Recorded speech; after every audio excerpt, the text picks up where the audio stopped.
Hi, it's Mark Cooper-Smith of UC Berkeley, and I'm here with Rich Lyons, also of UC Berkeley, to talk a bit about some key cultural elements.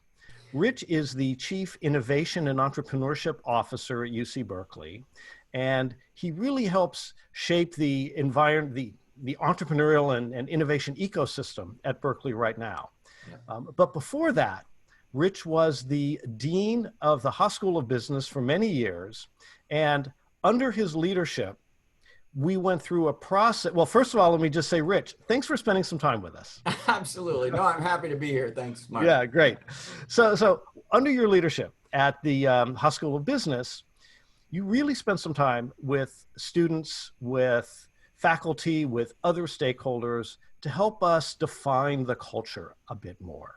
I would say more than a bit more, explicitly. And out of that came some defining principles. And I love those. I use them all the time in my teaching. So I was hoping that you might be able to do would be to provide perhaps a bit of context and then walk us through what those defining principles are. Well, thanks for that. Before I go through the principles themselves, as you suggested, let's put it this way. I think human beings want to be tethered, whether through their work or their families or anything in their lives, their faith. They want to be tethered to values. They want to be tethered to the deep stuff that matters to them. And I think, this isn't just about competitive separation, but part of what we're talking about is how do you create an enterprise, whether for-profit or not-for-profit, that makes people, gives them a greater sense of meaning, gives them a greater sense of purpose, anchors them to the deep stuff, right? The non-negotiables in their life. So, that's part of what we were trying to do there. And of course, there are many unobjectionable values out there. You could say value A or value B. It's like everybody loves value A or value B. Can you come up with some stuff that put an identity on the institution? Some stuff that your competitors wouldn't say or would create dissonance if they did say, right? That's when you start talking. So let me just, yeah. We're talking, we've all read like mission statements of organizations, companies, schools, whatever, and you read that and you go, that is great. I have no idea what company or what place that is. Exactly correct. Exactly correct. I mean, if it's going to be identity making, if people are going to be proud to be associated with this, right, it has to look like something other than the cookie cutter thing that everybody's using, right?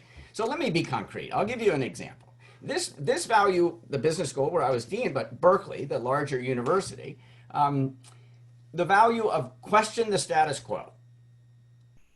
Question the status quo, right? There's got to be a better way to do this. Now, we're talking about UC Berkeley. So let me take an example. An enormously effective, really valuable institution, Harvard University. No question. Remarkable. Imagine if the president of Harvard University came out tomorrow and said, Harvard University, question the status quo. Tough. What? Tough, right? I mean, their brand and reputation and very, very strong, but they stand for other things than that. And it doesn't mean there aren't a lot of question the status quo people at Harvard. Of course there are, but that isn't their identity. That's not the center. That's not the essence of who they are. Whereas it is at Berkeley, right? So it's sort of like, well, that's a great one. And somebody could also ask, okay, so you've just said it's differentiating. Is it valuable? This mindset, there's got to be a better way to do this. So anyways, the four, I'll just mention all four of them very quickly. We have question the status quo. How about this one? Confidence without attitude.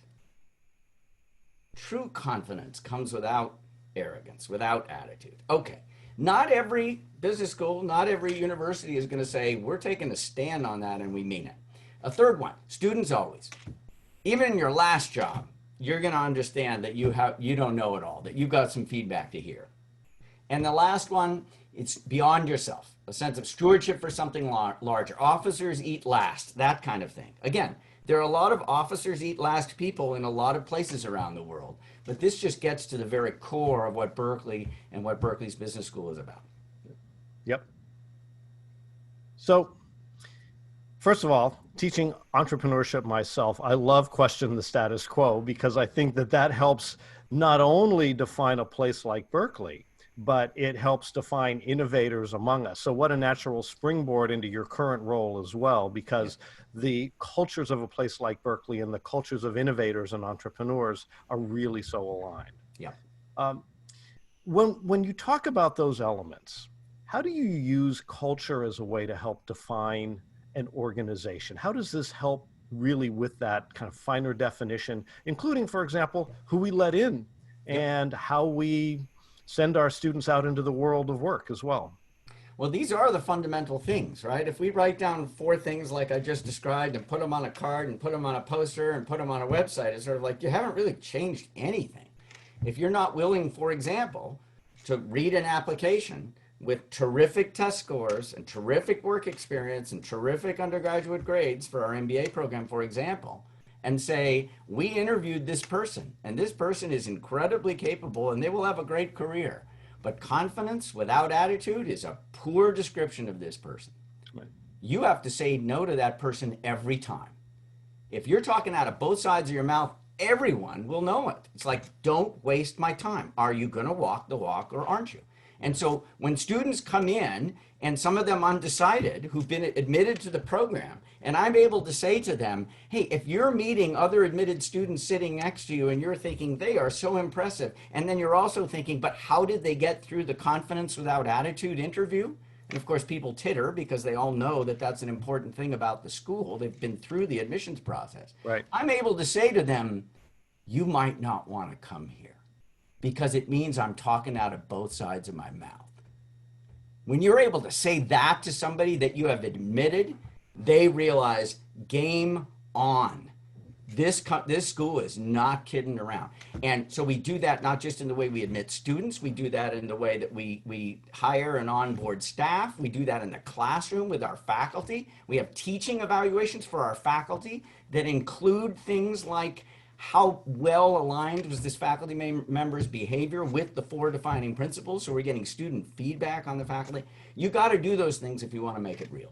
Yeah, that's so true. And I'll say, as a faculty at Haas, I remember those emails and those meetings from you saying, find ways to integrate these into your curriculum as makes sense. Yep. I also remember, because I get many calls from employers looking for reference checks on some of our students. When we talk about how those students are, they say, we love recruiting from UC Berkeley, from Haas, because they're the kind of future leaders that we want. There are people that step in and take that responsibility, but they own the issues. They don't have that attitude. And we can go through all of those as well. I do think that one of the other things that's really important, and maybe we leave on this note, is the beyond yourself. And especially in our role as a public university. I don't know if you have one or two final thoughts for us to share on that. Yeah, well, I think that is fundamental. You know, I'm glad you made the connection to leadership, because when we first launched these, we called them our defining principles, and now we systematically refer to them as our defining leadership principles. And when I'm talking, that's an acronym these days, right? DLPs. Yeah, we use exactly. But that idea of kind of elevating the value proposition, if it will, this is our value promise. These are the sorts of leaders we are attracting and developing and putting out into the world. You know, because I'm often saying to people, look, think of the leaders you respect most. You know, are beyond yourself, right? Is this person doing things that are in his or her best interest that aren't in the best interest of the team or the organization? I mean, is that the kind of leaders like that exist, but those aren't the leaders that most people respect and so forth. So anyways, going back to the beyond yourself notion, you know, sometimes people talk about servant leadership, but the notion is, look, are you really in it for the team, or are you in it for yourself? We can usually tell when a leader is more one or more the other. And most people want to be around, they want to be inspired by, they want to take part in those leaders that have that larger sense, stewardship for something larger, beyond yourself. And so we think it's not just important to leadership today, but in getting increasingly so. Well, Rich, you know, I'm a product of UC Berkeley. Undergrad, I have a master's from the business school, and I teach there. You're a product of UC Berkeley as well, and have spent so much time there as an undergrad and a professor and a dean and all of those. For me, when these came out, they came out after I had attended there. I felt that they did such a wonderful job kind of capturing the essence of what Berkeley is and what the Haas School of Business is. So thanks for leading that effort and for literally carving them in stone, because they are carved in stone at the Haas School of Business. Thank you, Mark. Yeah, Rich, thanks. Oh, you got it.